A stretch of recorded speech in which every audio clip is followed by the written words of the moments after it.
Isso aí, pessoal, continuando a nossa conversa e sem mais delongas, se tu conseguisse resumir o que seria terroir.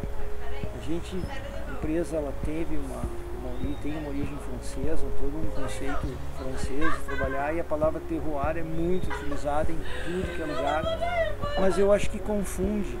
Não é que confunde, não é também que ela se tornou banal, mas ela é utilizada de muitas formas. Ficou genérico demais, né? Genérico demais, e eu acho que ela é de fato o que todo produtor de vinho ou todo o cliente de vinho ele deveria saber um pouco mais para poder estar entendendo melhor o que ele está tomando. Fala para nós, qual é o conceito de terroir? Esse conceito de terroir, como bem colocas, né, até pelo nome, surge dentro de uma ideia francesa de começar a caracterizar vinhos, o mesmo vinho da mesma variedade, elaborado da mesma forma, mas com características diferentes. Então, de onde vêm essas características? Isso que expressa o terroir. Então, é a influência do tipo de solo. O que a gente considera um tipo de solo? A formação dele, qual é a origem desse solo, quais são os minerais que estão presentes nesse solo, que depois vão ser absorvidos pela planta, acumulado na uva, e a uva vai expressar esses nutrientes lá, esses minerais, né, lá no seu vinho. É a profundidade desse solo, porque daí também, em função do tamanho do sistema radicular da planta, ela vai absorver mais um ou outro nutriente. É a temperatura do ambiente onde ele está, e aí nós consideramos tanto a exposição solar quanto a altitude onde está esse vinhedo. Então o terroir, ele nada mais é do que o o ambiente expressa na uva e por consequência o que vai expressar no vinho. O que é esse ambiente? É o solo, as condições da planta, então variedade, o porta-enxerto, que é onde a gente alicerça o sistema radicular da variedade que a gente cultiva, o clima, e aí entrando no clima um fator muito específico que é a altitude onde se encontra.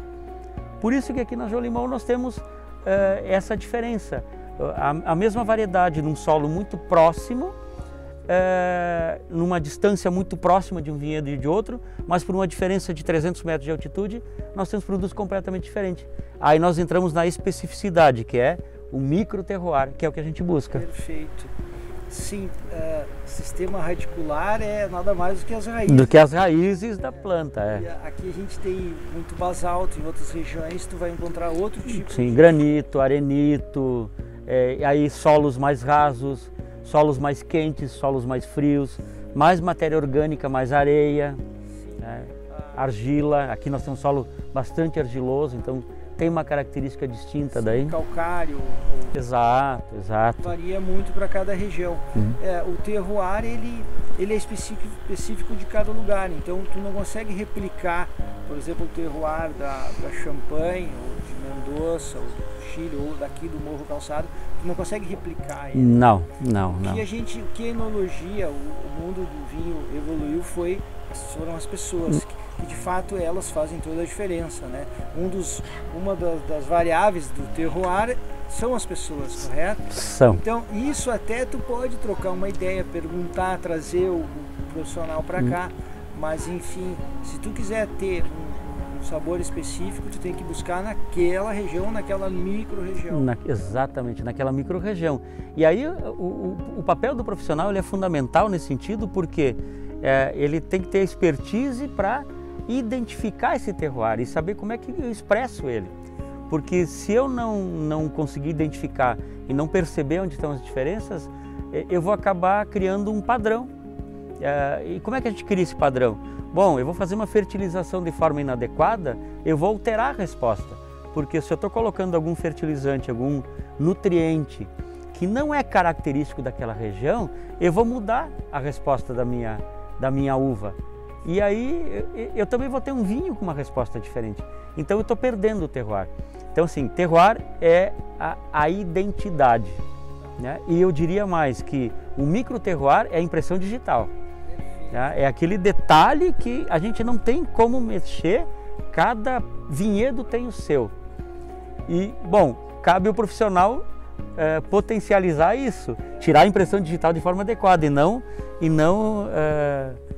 confundir essa identidade. Esse trabalho minucioso que a gente tem feito aqui nos inspirou a sair pelo mundo aí atrás de outros terroirs, conhecer outros lugares. A gente sempre conheceu, mas nós temos agora um projeto de a gente tentar identificar no Brasil e Rio Grande do Sul e até fora daqui lugares que a gente consiga identificar de cara que aquela uva é daquele lugar, que aquele tipo de vinho é feito ali.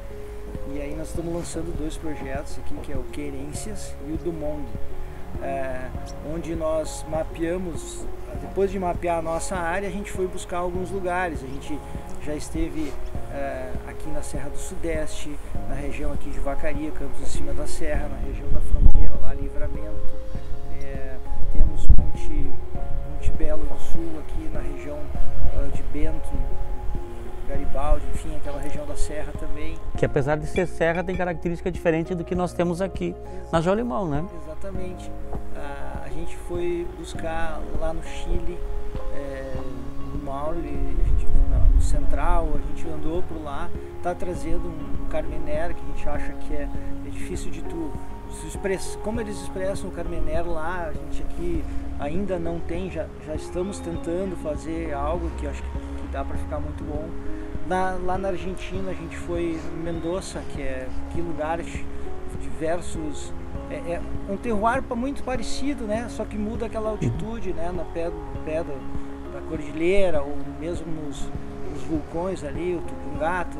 Então tu anda por lá, tu já vê umas diferenças bem interessantes, né? Então a gente está trazendo um Malbec lá que a gente achou muito bom. Mas explica para mim assim, por que é diferente aqui em Canela de Bento ou lá do Ran de Cujo, lá perto de Mendoza? Nós temos aqui, como eu falei, essa característica de pela grande declividade, estar num local alto, mas com grande declividade. Nós temos então uma variância muito grande de altitude. Isso é um fator. A outra questão do fator umidade. A gente aqui recebe muita umidade, nós estamos num lado, numa posição da Serra Gaúcha que recebe mais umidade do mar. Então nosso clima aqui é um pouco mais úmido do que algumas regiões como tu mesmo citaste, Monte Belo, que é o outro lado da serra, não tem influência oceânica. Aqui nós temos, né? Nós estamos aqui próximo de São Francisco de Paula, que é um divisor de águas, né? do que são as correntes de ar oceânicas, dos que são a corrente de ar dos campos de cima da serra. Então nós estamos num elemento intermediário de clima e de ambiente. O clima, a temperatura, a pluviosidade, ela é muito próxima, mas não é só isso, né? De onde vem, qual é o tipo de ar, como é que é a condição desse ar que está aqui. E eu acho que a nossa melhor resposta é que nós temos 4 Cabernet Sauvignons daqui, né? Sim. Então isso já demonstra um pouco esse diferencial, né? Sim, e a gente se preocupa em colher elas no momento certo e vinificar separadamente e vendê-los separadamente. Exato. Pergunto por que 4, 5 Cabernet? Porque eles são diferentes. E olha, se tem uma tristeza é tu produzir um vinho bom e tu ter que misturar ele. Isso aqui a gente não admite, né? Isso dá muita choradeira, na verdade, os enólogos aqui. Então a gente nunca faz isso porque vamos apresentar ele dessa forma, né? Mas é muito legal a gente entender o esforço de todos os técnicos, né? De vocês aqui na Jolimão, dos enólogos, de entregar aquilo que expresse de fato aquela uva naquele momento, naquela safra, e respeitando todas essas condições de que o trabalho todo, o ano todo é para o dia da colheita, né? Então assim, o dia que aquela uva está no seu melhor potencial de ser entregue. E a gente, esse trabalho da gente conhecer os outros lugares, entender como eles agem, eu disse assim, ficou mais claro para nós que a gente está num caminho correto, que que os clientes, os nossos fãs, eles dizem para nós, estão com produtos bons e a comparação, esse é melhor, esse é pior, eu acho que está acabando. Você tem que analisar individualmente cada vinho que tu vai tomar, entender da onde ele veio, como é que eles trabalham aquele vinho, que tipo de variedade é e curtir, porque quanto mais comparações a gente fizer, menos tu vai curtir o mundo do vinho. Exatamente. Não e agora, mas essa ideia da gente trazer os outros terroirs que a gente já tem visitado, produtores, né? Conta para nós rapidamente como é que está sendo essas visitas, da gente conhecer esses parreirais e a gente procurar trazer para nós aqui alguns parceiros de alta qualidade. Nós fizemos sempre uma análise bastante técnica e criteriosa, porque não adianta a gente buscar um parceiro num ambiente que seja muito parecido, muito próximo do nosso. Até porque eu teria que ter um nível de percepção muito grande para identificar essa diferença no vinho. Então a gente busca coisas que sejam realmente diferentes. Então, que tenha um solo diferente, que tenha um clima diferente, que o período de colheita seja diferente, em que o tempo de iluminação, por exemplo, o tempo de luz, que é o que a gente busca na fronteira, nós temos tempo de exposição solar maior, nós temos uma diferença de amplitude térmica maior do que a gente tem aqui. Compensação, a gente pega outros que têm uma amplitude menor, né? E aí nós temos, por exemplo, vamos pegar o exemplo dos vinhos chilenos, nós temos uma amplitude térmica não tão intensa, nós temos um solo com menos matéria orgânica que nós temos aqui. Então vai expressar um vinho, aqui nós temos um vinho caracteristicamente com acidez mais pronunciada. E isso não é demérito, isso é qualidade do nosso vinho. Agora, nós pegamos por um vinho argentino, ele tem, ou chileno, características de menos acidez, que também não é demérito, é característica local. Então eu acho que a gente brinca muito com isso, né?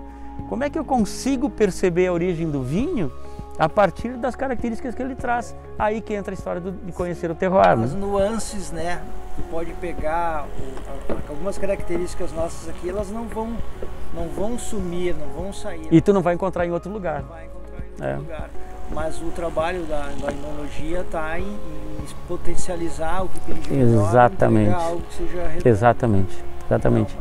E eu acho que também dentro do projeto da Jolimão, o que ajuda muito isso é uma aproximação muito clara entre o projeto uva, vinhedo, com o projeto vinícola. Porque em muitos casos a gente tem isso distante. O vinhedo, o projeto do vinhedo não tem contato com o projeto vinícola. E aí um não sabe o que o outro quer. E aqui eu acho que desde a produção local, obviamente, até dos parceiros, a gente busca essa aproximação. Então, o nosso produtor parceiro sabe o que nós precisamos dentro da vinícola. E o contrário também. A nossa equipe de vinícola sabe o que o produtor parceiro tem a oferecer. Acho que isso é importante. Exato. Então, todo o nosso trabalho ele é orientado pelo consumidor, pela pessoa que nos visita, por você que já é cliente, né, que já é enoclube e que está aqui e está dizendo gostei, não gostei, quero mais, por que está faltando essa interação, essa maneira de vocês nos conduzirem que faz a gente estar buscando cada vez mais opções para satisfazer esse gosto que às vezes ele tem que variar, tem que ser comparado. Então hoje todo esse trabalho de vitivinicultura é voltado para agradar o consumidor. Então, nós aqui fazemos vinhos para as pessoas beberem. Então, se estão bebendo, estão gostando, está valendo o trabalho. Não adianta nós ficarmos sonhando com algo que o consumidor não quer. Então, assim, o primeiro de tudo que eu digo é quem gosta, quem diz se é bom ou não, é quem comprou, é você que usa, a pessoa que você convidou. Então, por isso que às vezes a gente fica meio... a gente está sempre procurando algo novo, porque a gente tem como lema aqui agradar a todo mundo. Mesmo que esse todo mundo seja uma pessoa só. Então esse é o trabalho da gente está procurando o melhor em cada lugar para que a nossa missão de satisfazer cada vez mais pessoas seja cumprida. E pelo nosso lado da equipe técnica na Jolimão, é provocar que o nosso consumidor procure essas diferenças, né? E perceba as diferenças do que a gente está propondo nos nossos vinhos. Eu acho que isso é o nosso resultado, né? Apresentar algo diferente e inédito sempre.